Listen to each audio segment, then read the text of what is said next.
Good afternoon, and welcome to the Mentee's Role in the Mentoring Relationship webinar. I'm Patrick Smith. I am your host facilitator, and here's just a little bit of information about myself. And while you're viewing that information, let me just tell you a little something about today's webinar. It is being recorded live, so you'll be able to refer back to any or all portions of the webinar as you see fit.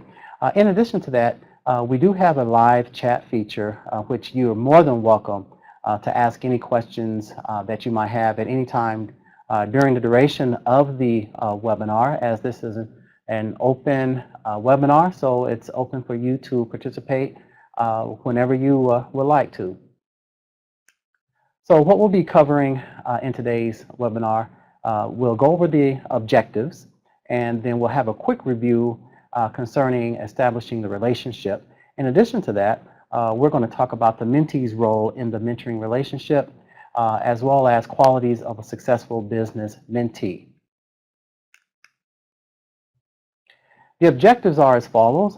At the end of this webinar, the participants will be able to know the mentee's role in the relationship, identify qualities of a successful mentee. In addition, you will be able to determine when to end the relationship between you and your business mentee. So let's go ahead and get started. Let's have a brief review of some of the essential elements that are required during the initial phases of the relationship. It's always nice to review the initial phase of the relationship because they tie nicely into what eventually will proceed as the mentee's role and responsibilities in the mentoring relationship. So, when establishing the mentoring relationship, there are several things you need to be aware of. First of all, do you recall your first meeting? That is to say, do you recall your first meeting that you had with your business mentor? And what was it like? Take a couple of moments, and if you have any comments concerning that, feel free to type them in the live chat feature at this moment.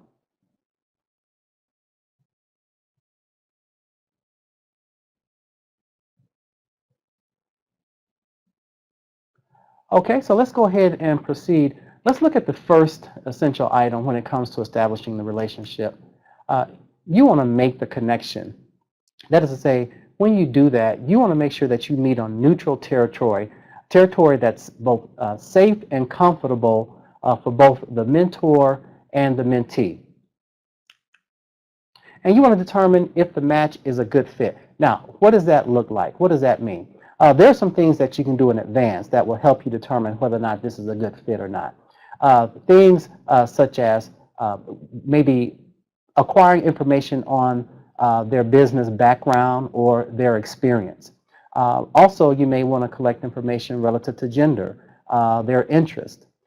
During the actual meeting during the first meeting of that initial stage of the relationship, you want to make sure that you check to see if the person is motivated. So try to assess their level of motivation and what are their goals. Make sure they have goals. And you want to assess the mentee's strengths and goals and aspirations. So when you assess their goals, you want to make sure that they're specific, measurable, attainable, realistic, and that they're time-driven. You want to use that SMART acronym. Also, you want to attain the background of the mentee before, again, if possible, before that first meeting. And if you can, ascertain what their business acumen is and what is their flair for business. Okay, you also want to establish and alleviate any fears that your mentee may have. This is really important because a mentee may have a fear of failure or may have a fear of taking risk, and that's something that you want to do. You want to provide them, you want to instill confidence, be supportive and encouraging during that initial meeting. And that leads us into the final point. Encourage and reassure your mentee. Again, alleviating any fears, encouraging them to take risk, because that's something that fear can actually hold them back. Fear can be very paralyzing in a person's life, in their decision making. So we want to make sure that that's essential. Also, you want to make sure that you ask your mentee during that initial meeting, ask your mentee, what do they want to get out of the relationship? That's really important moving forward.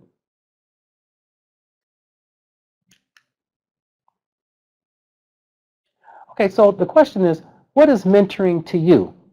It is a good idea to have an understanding of what mentoring is and make sure that your mentee and yourself are on the same page. So you want to ask your mentee, what is their understanding of mentoring and what do they think the mentoring relationship should entail? It's always good to find out what their level of understanding when it comes to mentoring, what it entails, what it means for them.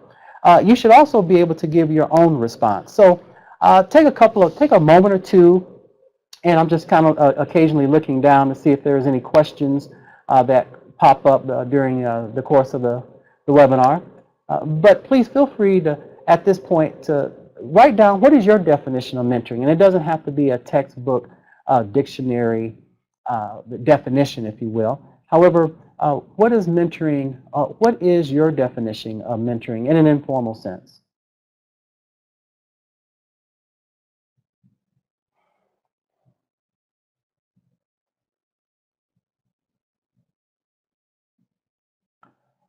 Okay, so we will go ahead and move on to the next slide.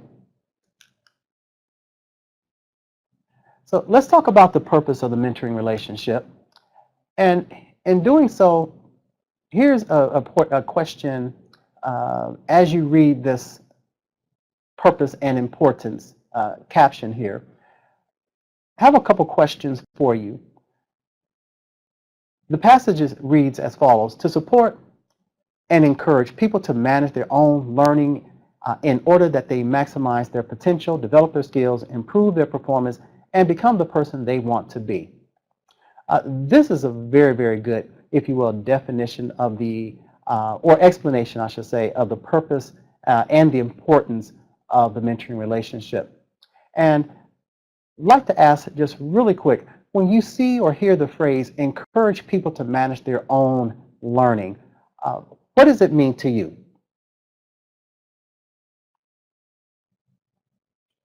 And please feel free to write in any questions or answers to the questions that I may ask. So it's perfectly okay.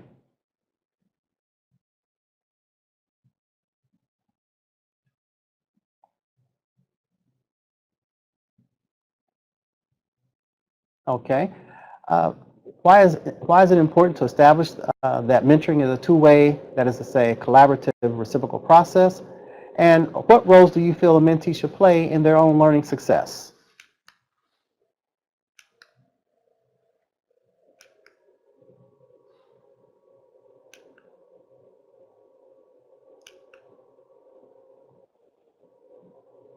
Okay, so let's look at a few responses that I have.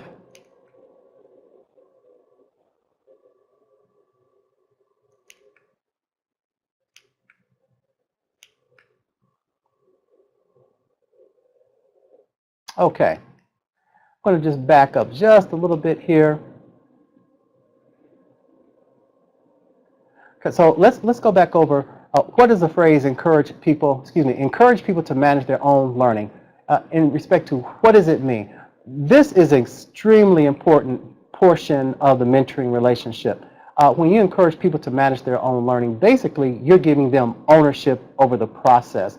As a mentor, you want to keep in mind that you're there to guide and to facilitate. You're not there to dictate, you're not there to enable the mentee, but you're there to give them the confidence that they can have, that they can behave and act autonomously as they make their own decisions in the future when it comes to ideas, when it comes to developing solutions to issues and challenges that they may encounter relative to their venture.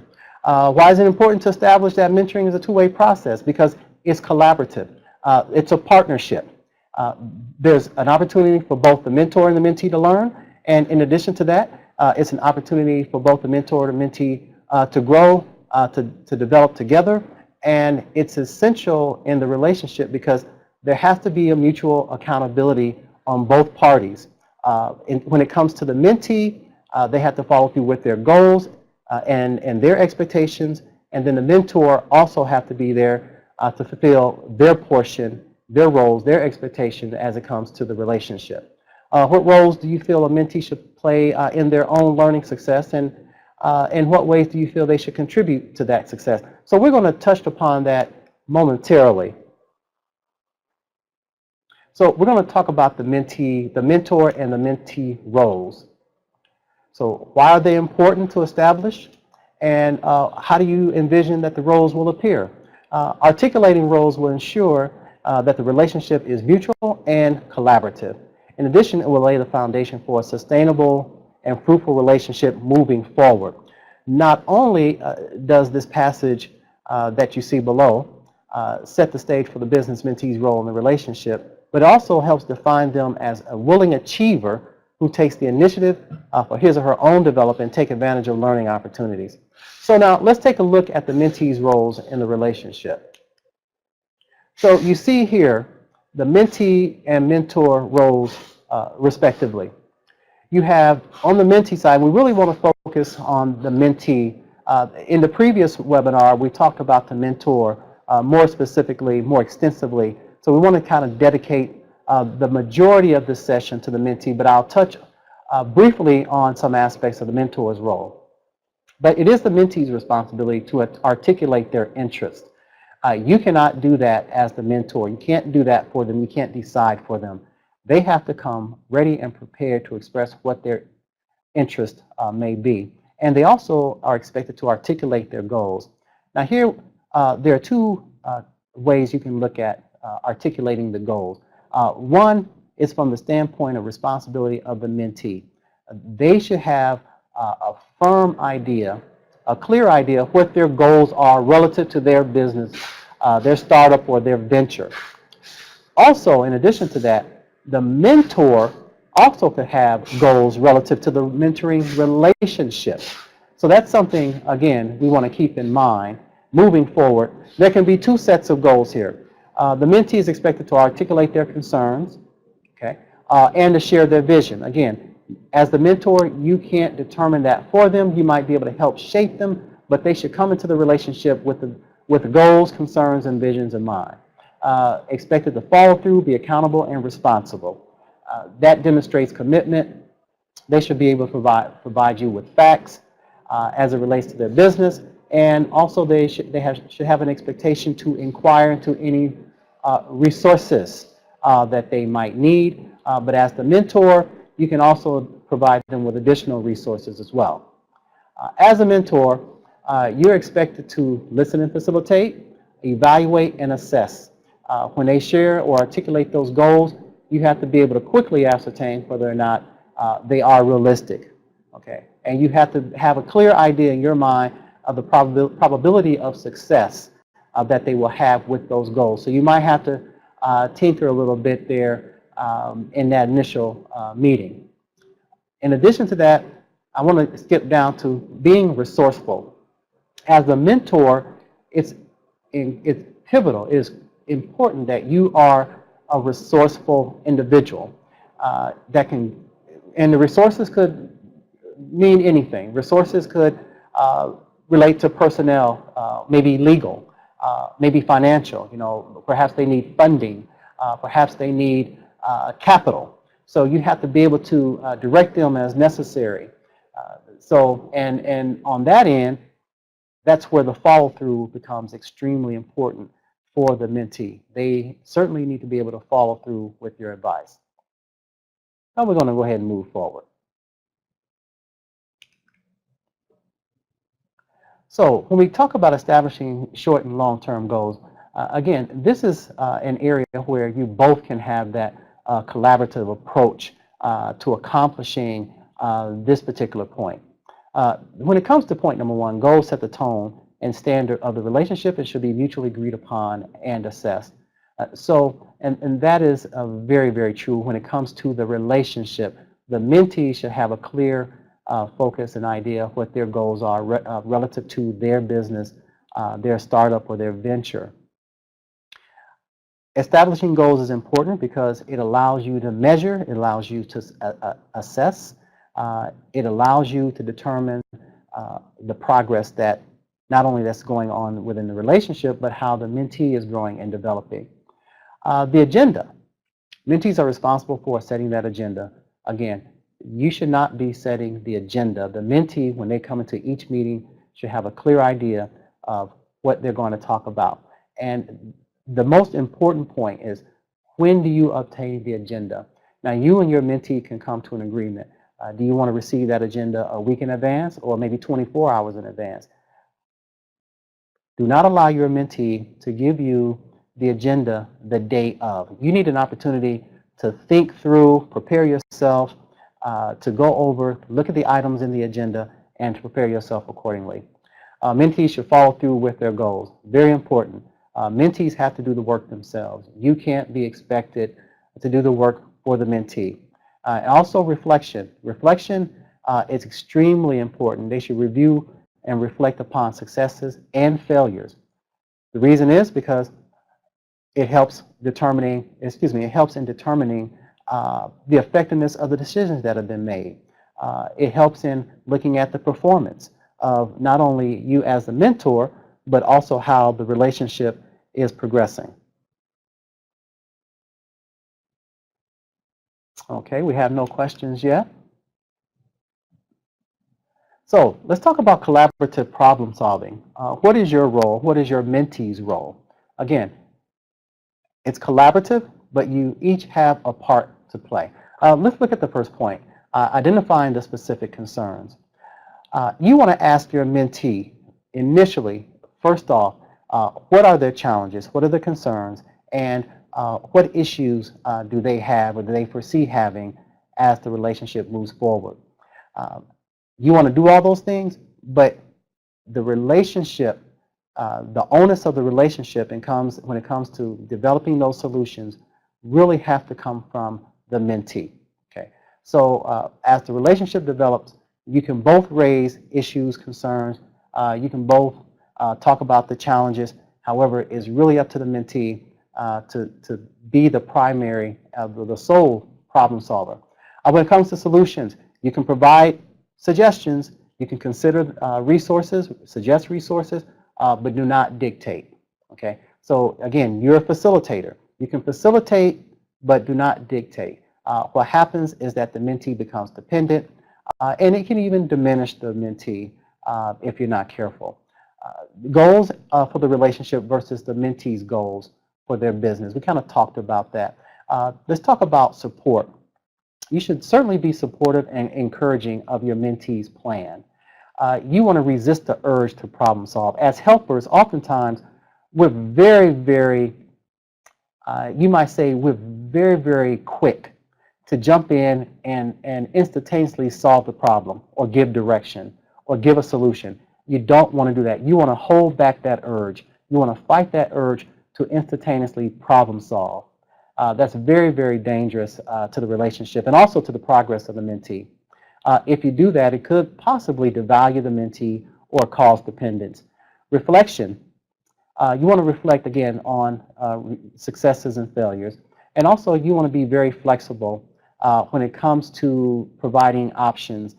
If options don't seem to be working or if they're not effective, you certainly want to have an opportunity to reflect and be flexible enough to change direction. Again, in the previous webinar, we talked about formative or process evaluation. So, you want to modify or adjust as necessary. And in doing so, you want to be able to adjust on the fly. You don't want to wait to the very end to do your assessment, but you want to have an assessment in place where as you move through the mentoring relationship, you want to basically assess for the effectiveness of your mentoring and also the growth and development and the learning of the mentee. So let's discuss some of the qualities of a successful mentee. What do they look like? If you have any responses, let's take a couple of minutes and let's see here. So there is a question, have responsibility for the All right, so there's one question. Suppose the mentee falls short of some of these roles. What then? Okay, that's a very good question. So if the mentee falls short on some of the roles, then have the conversation with your mentee. And there may be some things going on in the mentee's personal life, for instance, that might be hindering them or impeding their progress. Uh, Perhaps it could be fear of the taking risk. Perhaps it could be, if it's not fear, perhaps there are some other challenges, maybe personal challenges. This is where, as the mentor, pardon me, you have to be nuanced enough, savvy enough to be able to start asking those probing questions, the who, the what, why, where, when, how, those open-ended questions that will help you to better understand what's going on in the mind, pardon me, of the mentee. So, and that's, and in a, in a perfect world, a mentee will have all these positive qualities. However, you cannot be afraid to ask the tough questions and the challenging questions, or shall I say, the questions that may be challenging to you. And if you're in a mentoring program that have ascribed or formalized aspects to what goes on, to what determines how you should proceed forward in the mentoring relationship, you may want to ask your program administrators for some additional guidance and assistance as well. And again, please feel free to ask any questions that you have at any moment.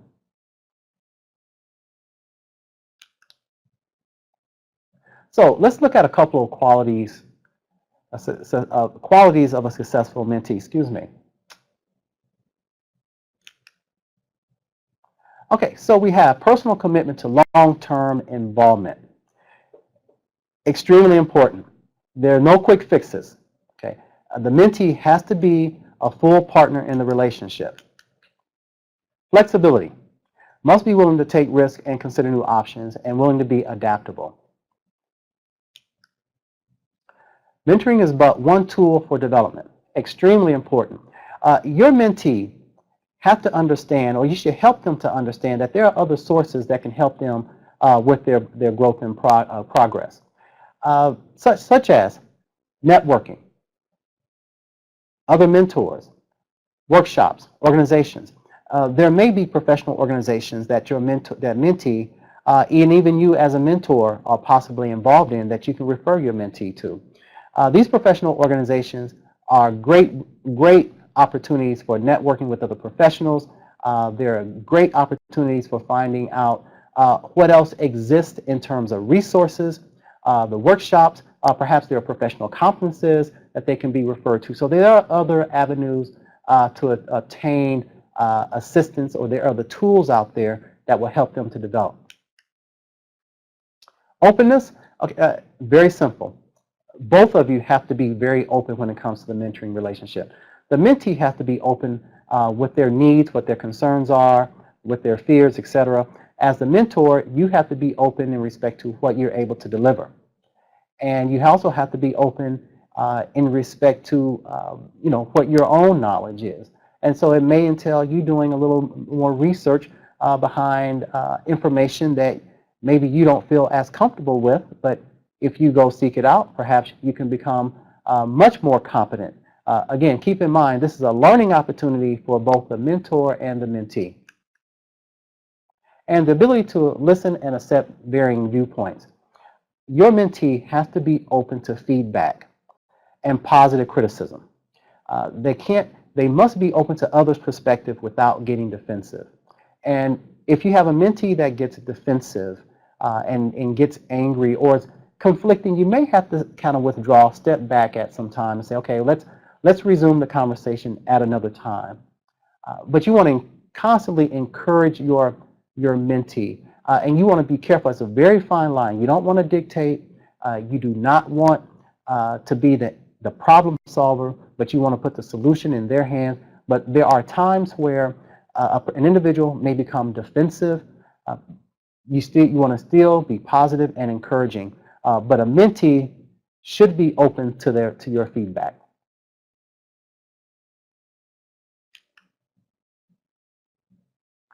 Now, kind of getting to the nuts and bolts about concerning the mentoring relationship. There are times where things do not go as planned. And so the question then becomes, why should you end the mentoring relationship? And just as important, perhaps you should ask, when should you end the mentoring relationship? And even ask how you should end the mentoring relationship. Because there are appropriate and inappropriate ways which to do all three. However, before we even embark on how or when or where or what way, you should end a mentoring relationship, there are some things we first need to consider.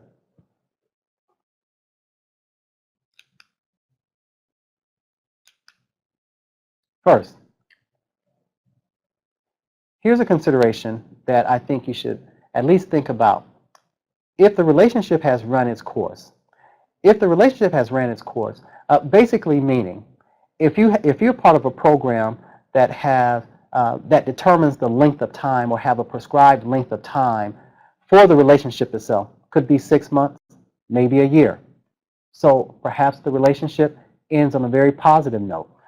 Maybe the relationship is ending because the time period is up. Simple as that. Okay. So that is a reason why you should. That is a very valid reason of ending the mentoring relationship. Conflict between the mentor and the mentee. It could happen. Perhaps the conflict could be personality based. Perhaps it's a conflict of philosophies, okay, on how to move forward, how to proceed. Okay. So in those situations, again, it could be a reason to end the relationship. You never can see eye to eye. Perhaps it's not a good fit, which I think is going to be one of our reasons coming up here shortly. The mentor or mentee leaves the program. Now, that could happen for a multitude of reasons. A person might have to leave the program for personal reasons, family reasons, not for reasons not having anything to do with a conflict, with a difference of personality or with philosophy. But there could be other valid reasons why you might have to end the relationship on friendly terms, that is. And again, not a good fit. And if you have other reasons, I'd like to hear them. I'm open to entertain them at this time. So if you have any, again, questions, or if you have any comments you'd like to make, please feel free to type them into the chat feature that we have set up for you.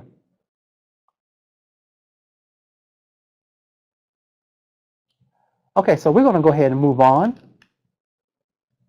Now, this is the 12 habits of a toxic mentee. And any or all of these could be a valid reason for ending the mentoring relationship. So we're going to add a little humor in the presentation here. And some of these may have applied to you at some point, that is not to you personally, but within your relationship. But it's really important that we talk about, because when you move forward in your mentoring relationship, you need to be able to identify the level of commitment. You need to be able to identify if a person is serious when it comes to the mentoring relationship. And these 12 items can really bear you down if you're not careful. So let's start with item number 1. Okay, so you're in that first meeting, first time you've ever met, and they bring to that meeting, they bring a long shopping list of items that they want you to do for them. There's an issue there. So you need to check for proper understanding of the mentoring relationship. What are their expectations? What are they expecting out of the relationship? And so you may have to immediately set them straight in terms of what the expectations are and what you can deliver. The person expects you to constantly be available for them, sort of like an ATM machine, cash on delivery. You need to immediately set boundaries from the beginning.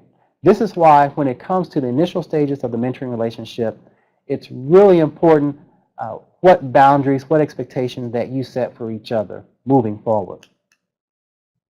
Use you as a primary source of gossip for the information. Okay. Again, use you as their primary source for gossip information. Let me restate that. If that's what they want to do, then you need to set professional standards and expectations. Okay. So you're a professional and you're expecting them to behave and carry themselves as professional. Your time is valuable.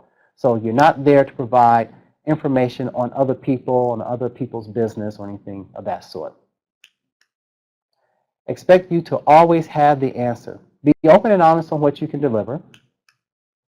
Expect you to set the meetings and set the agenda. Again, they have ownership over the process. They're the mentee. So they should be motivated enough to have a clear idea on the agenda at least 24 hours, if not a week in advance of the meeting. Give you an opportunity to review everything on the list of agenda items and give you opportunity to prepare yourself accordingly. They boast about the relationship to their colleagues at every opportunity. There could be a confidentiality concern here. When it comes to the mentoring relationship, everything is between you, that is to say, everything meaning the information, the ideas, the substance of the relationship is between you and your mentee and not to be discussed. Never challenges you on what you say or the advice that you provide. Now, this mentee may be needy and may want you to do all of the work. Be very careful. So you always want to challenge them. If you're providing ideas, again, ask those open-ended questions. Guide them. Help them to think critically. So, and they should be getting to a point, at some point in the relationship, where they're even challenging you on perhaps on some of the advice that you may provide. And if that's the case, don't take that personally. Blames you whenever advice does not work out or when things go wrong. This is why it's important to have them set goals and to hold them accountable. So you want to hold them accountable to the goals that they set. So there's no excuse for failure except what the mentee fails to do on their own. Now, you have your responsibility too as a mentor, so you want to make sure that you're following up and doing and carrying out your part. However, if they're blaming you for everything, you can always go back over those goals, over those objectives, and you can ascertain whether or not they've been accomplishing them, they've been following through. So that's why the assessment piece, which I've covered in another pre-recorded webinar, when it comes to assessment, it's really important that you're assessing throughout the entire mentoring relationship. They treat the mentoring session as mobile, the easiest thing on their schedule to move. You need to understand that your time is valuable, and you need to inform them as such. So you may have a mentee that maybe on occasion changes the meeting, or they may not show up, or they might delete the meeting or something along those lines. You need to inform them that we need to be very consistent with our meeting. This is the goal that we set from the very beginning. So encourage your mentee to be on time, to show up, and unless it's a valid reason, there could be a valid reason, but if it becomes habitual, then you need to question the individual's commitment. You use the mentoring relationship as a venting or complaining opportunity. Whenever you meet, whenever you come together to talk, they're constantly complaining. That is a problem. It's important that you inform them that they have an agenda. This is the importance of having an agenda. So when you come to the meeting, you have clear and set expectations on what's going to be discussed. Plain and simple. They make it clear that they make it clear to you that they want to be just like you, adopting your style. Again, your mentee makes it clear to you they want to be just like you and adopting your style. Now, this may not be a bad thing. However, you want to encourage them to be their own person. And the last item, they never commit to doing anything as a result of the mentoring session. Again, commitment here is a concern. Perhaps they're too dependent and they're not accountable or responsible. Okay, so you want to go back over those checkpoints that you have in place. Again, measurement, benchmarks, okay, the agreement. Those are very important items. And if you haven't established a mentoring agreement, or that is to say an agreement that's going to determine the shape and structure of the mentoring relationship, please do so. The more documentation you have, the better it is in the long run.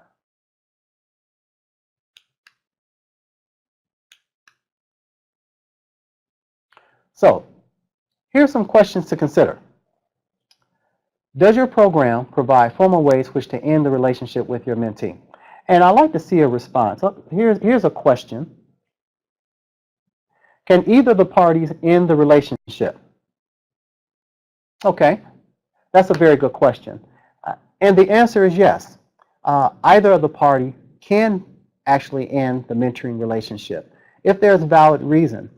You may first of all want to check with your program administrator to see if if this is the case. How should either one of you proceed? If the mentee has contact or the ability to contact the program administrator, this is some information that the program administrator could possibly provide for the mentee. However, if either one of you are not living up to your end of the bargain, so to speak, to use that colloquialism, perhaps one of you are acting irresponsibly, perhaps the relationship, again, going over some of those earlier reasons, perhaps there's a difference in philosophy, perhaps there's a difference in fit. If the relationship doesn't work out, it may be the best thing, and perhaps there's an opportunity, again, depending upon your program, and if your program allows for it, there could be a possibility where the mentee could be reassigned to another mentor where it is a better fit. And in that case, it's not to be taken personally, because to be quite frank with you, those things happen. Good question. So getting back to this next slide, some questions to consider. So does your program provide formal ways which to end the relationship with your mentee? Second question, if you had to, would you feel comfortable in doing so? And how would you go about ending it? I'll just take a moment, and if you have a question, something you would like to type in, please do.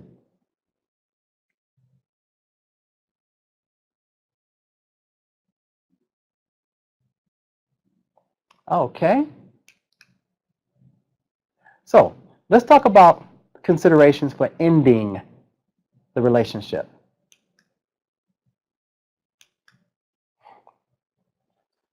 Now, before we talk about actually ending the relationship, I think there's some things you have to consider first. So first, have you identified valid reasons for ending the relationship? And hopefully the answer, pardon me, is yes. There could be valid reasons for ending the relationship, as I stated before. If there's a constant difference in opinion, a different philosophy, if there's a difference if the fit difference in personality, so there might be some reasons, valid reasons why you should end the relationship, and that's something that, again, over time you should assess and make sure that you're on point there. Have you documented your concerns? Again, extremely important. If you had to talk with your program administrator, you want to make sure that if you're going to approach him or her about ending the relationship, it's no different than any other situation on the job. You want to have some documentation. You want to make sure that you document valid reasons why you feel that the relationship is not working out and that you feel it's best to end this relationship. Then you want to have, the next question is, have you inquired with your program for guidance? Also, have you assessed whether you can correct the behavior? Not every situation not every mentoring situation where there might be challenges, issues, or even a difference in philosophy is not always necessary grounds for ending the relationship. There might be an opportunity where you can correct the individual's behavior. For instance, perhaps your mentee frequently misses meetings. Perhaps your mentee doesn't seem to demonstrate the level of commitment that you think they should be. Then perhaps you need to have a conversation with your mentee, which is going into the next point. Have you had a conversation?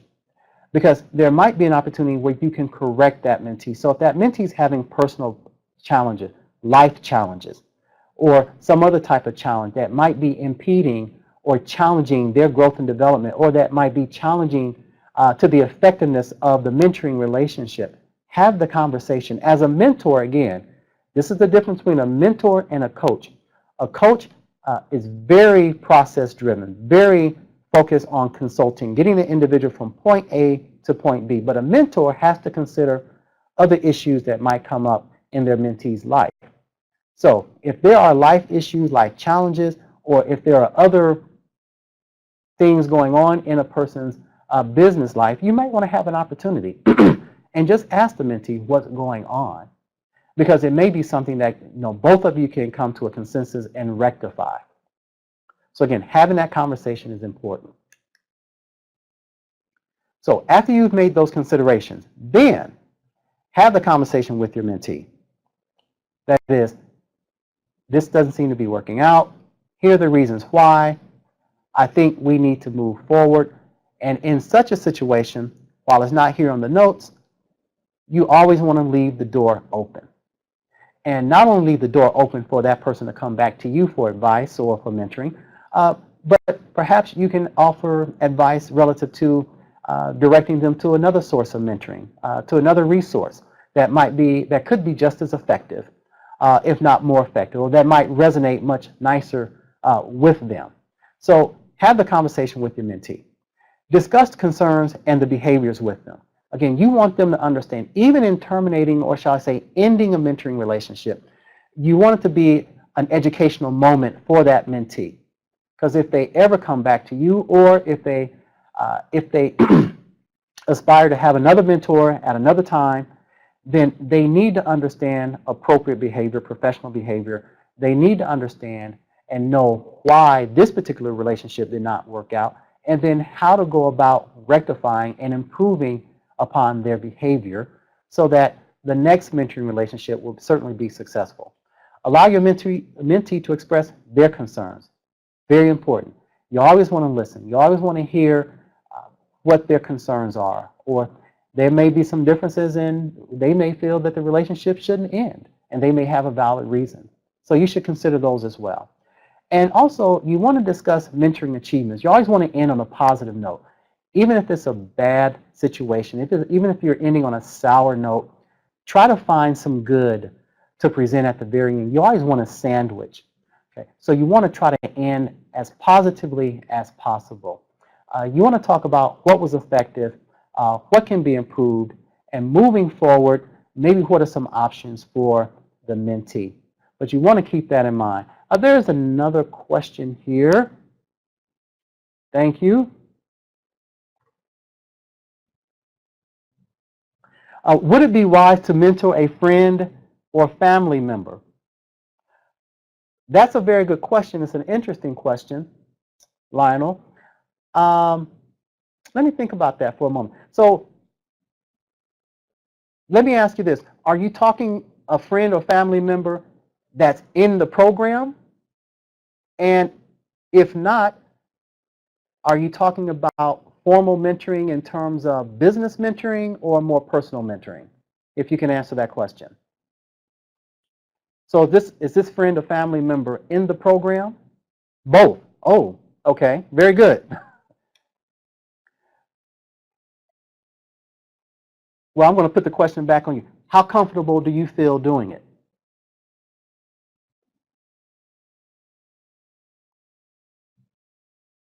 I think maybe you're thinking about it a little bit.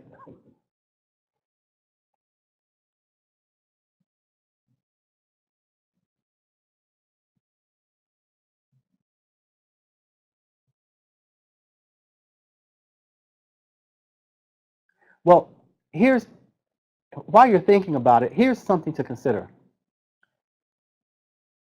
Mentoring friends and family is okay.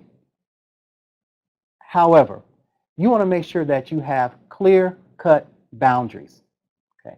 You want to make sure that it's a professional relationship. So just kind of think back and go back over some of the previous slides that we talked about, in having clear-cut expectations, having clear-cut boundaries. Sometimes friends and family, just because there's familiarity there, they might try to take advantage of the situation.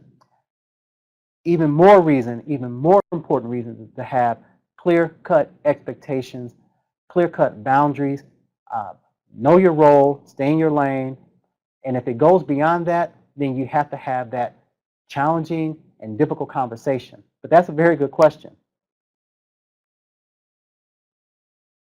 Okay, so again, I think the best thing to do, if you're not, if you're comfortable in doing it, fantastic. If not, then perhaps you should direct them to another resource. Again, when it comes to mentoring, it's almost as if you're a doctor. They don't advise doctors to operate on someone they're extremely close to, okay, for obvious reasons. I mean, they're too close to the individual. So you may not, and there are some other reasons. I'm just summing up really quickly. But you know, mentoring, when it comes to friends and family, if you want to do it on an informal basis, that's fine. But you just really want to be careful. If you're not very comfortable in doing it, you may want to direct them to someone else in the program. You may want to direct them to another resource to receive their mentoring. Good question. So here's some other important notes. We're coming to the very end of our webinar, but here's some important notes that you should also keep in mind. When it comes, your mentee should also be consistent. They should be consistent in meeting with you, in responding back to you, and also informing you of their progress and any challenges that they might have. Be consistent. Again, your mentee, it's important for them to be open and receptive. You're there to guide and to facilitate. Now, while you're not dictating them, sometimes there might be conflicts, there might be disagreement, differences in opinion or ideas. That's okay. That's also part of the growth process.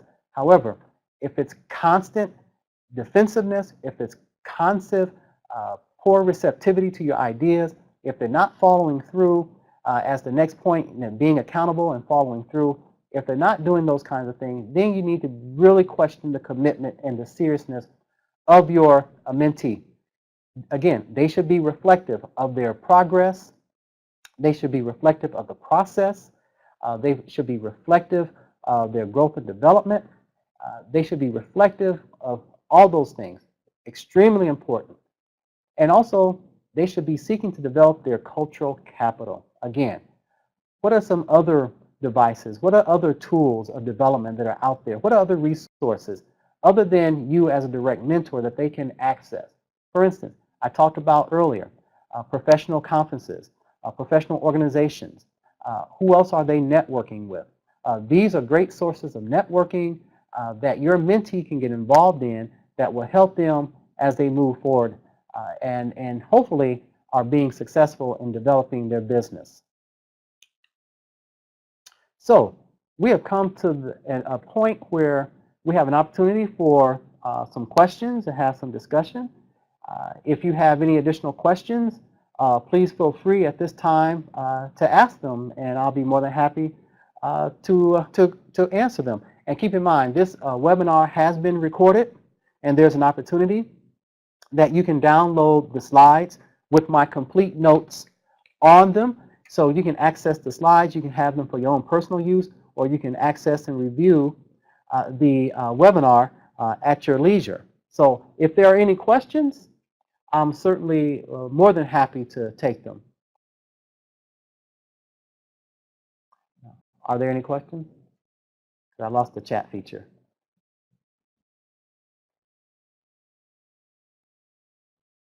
I got it back.